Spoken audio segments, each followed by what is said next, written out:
Hi, Karen here. I just wanted to talk a little bit about pink clouds. Pink clouds. What happens? What do they mean when they talk about a pink cloud? What do they mean by that? Um, a pink cloud is a term that was given out. It's not in the big book. It is just a terminology that people have given newcomers when they come in and they start getting sober. People come in and they start getting sober and everything starts getting great. It's like, woohoo, right? I can think, I can speak, I can sleep. I'm having solid bowel movements. Come on now, you know it's true. Um, I'm waking up sober. I've made my amends. I'm changing, everything. I've cleaned out my closet. I've washed my car. You know what I mean? I've done all of this stuff and I'm feeling fantastic. I love sobriety. And then it starts to wear off, kind of starts to fade away, and real life sets in. So someone asked me, a good friend asked me, what do I do here? I'm feeling unmotivated. I don't want to go to meetings. I don't really want to, is this it? Yes, that happens a lot. Now, when I first got sober, I had a pink cloud experience and it was wonderful and everything was great and la la la la, right? Here I am, life is fantastic.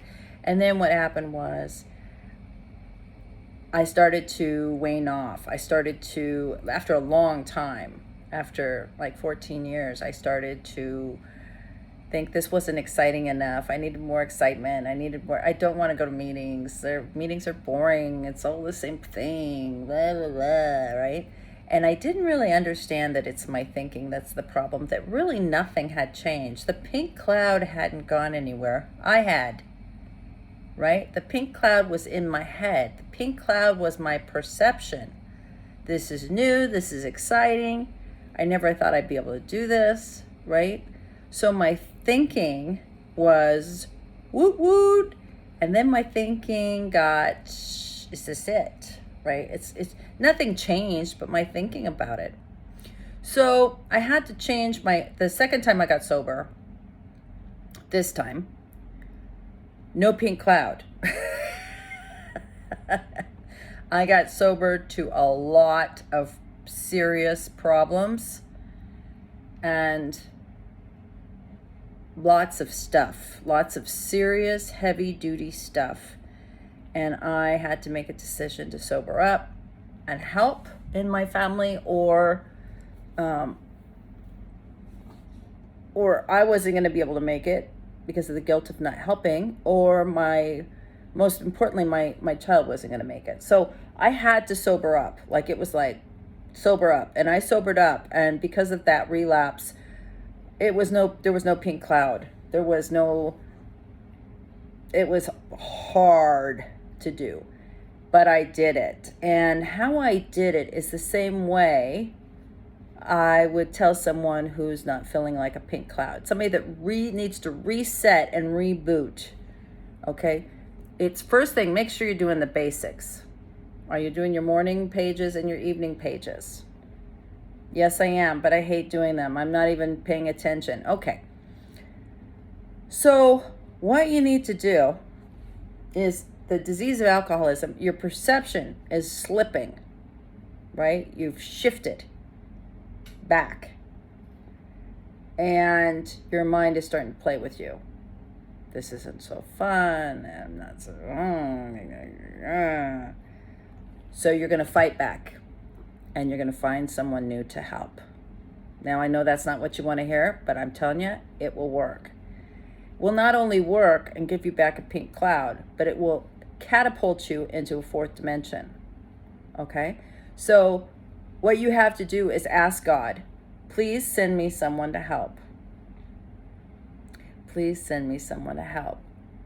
And God will send you someone to help. And you'll know intuitively, oh my God, this is the person I'm supposed to help. Okay? So a lot of people wonder why I help so many people and I do what I do. It's because I'm very, very sick and I have to help a lot or I won't be able to stay sober. And it allows me to live in a fourth dimension. It allows me to know that there's so much more to my life than what I even have planned, right? So you have to find someone to help in AA or NA. Now, there's a lot of ways to do that. One is go to some different meetings. Like if you go to one group, like my group, let's say my group, okay? I go to a 7 a.m. and a 5:30, but there's also all these conference call meetings, and there's also, right, other Zoom meetings that some of the groups have. So dice it up a little, spread it around. Go to some in-person meetings, find a big book in-person meeting. Maybe see if there's a panel at a local treatment center where you could speak. Or to, if you ask God to show you where to be useful, something will come along. You can be on a panel at the high schools. There's so many different ways you can participate. The other thing you can do is take a meeting within your own meeting, start leading meetings, hosting meetings, do service work. Those kind of things will change everything, but nothing like finding a new person to help. If you're sick and tired of doing the pages in the morning and at night, pages 86, 87, and 88, find a newcomer to do them with. Explain them to them. Read them with them. Like you read a paragraph, I'll read a paragraph. You read a paragraph, I'll have them call you every morning at the same time, right? And do the pages with them and help them, with their steps. I'm telling you, it feels like, well, that's not going to help me for long. That might help me for a day or two. Well, first thing, this is a 24-hour-a-day program. It's not, we don't look all the way ahead, like what's going to happen at Christmas, what's going to happen at Thanksgiving. We think about the 24 hours ahead, right? So what is it that you can do today to add to the stream of life? That's going to get that thing clicking again. That's going to get your perception is going to go right back to ground zero and be like, okay, I got it. I know what I need to do, right? So, and there are times that happens. All of a sudden you'll go through what my friend Judy calls the mundane states of your thinking, where you get a little, and you got to think, some of these people I go to meetings with have been going to the meeting for 25, 30 years, 40 years, 45 years. The same group of people, that they've been like, oh shit, here's Karen again, right? Blah, blah, blah, the same thing, the same share, stay in the moment, stay in your hula hoop, right? If they had to just go and be with me, they wouldn't make it. But what they do is they find a newcomer and they show up for the newcomer. They show up for the newcomer even when the newcomer doesn't show up. They come and they wait for him. They call him. They help him, right? So that is my suggestion. If you want to inject your program with some life and some vigor, ask God, send me someone to help. Send me someone to help. Let me know how it goes.